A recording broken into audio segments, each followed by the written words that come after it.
దైవ లక్షణములు. నిజమైన వెలుగు ఉండెను. అది లోకములోనికి వచ్చుచు ప్రతి మనుష్యుని వెలిగించుచున్నది. యోహాను సువార్త 1వ అధ్యాయము 9వ వచనము. దేవుడు వెలుగై ఉన్నాడు కాబట్టి సూర్య, చంద్ర, నక్షత్రములకు వెలుగునిచ్చారు. జీవులలో కండ్లకు వెలుగునిచ్చారు. వెలుగున్న చోట చీకటి ఉండదు. అంటే చీకటి సంబంధమైన పాపక్రియలు ఆయనలో లేవు.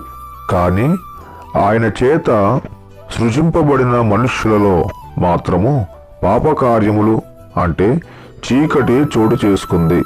ఫలితంగా వేదన, కన్నీరు అనుభవిస్తున్నాడు. సంతోషానికి, మనశ్శాంతికి సాదృశ్యమైన వెలుగు నీలోనికి పంపాలని ఆయన నీ హృదయపు తలుపు తట్టుచున్నారు. సహోదరుడా, తలుపులు తెరిచి చూడు.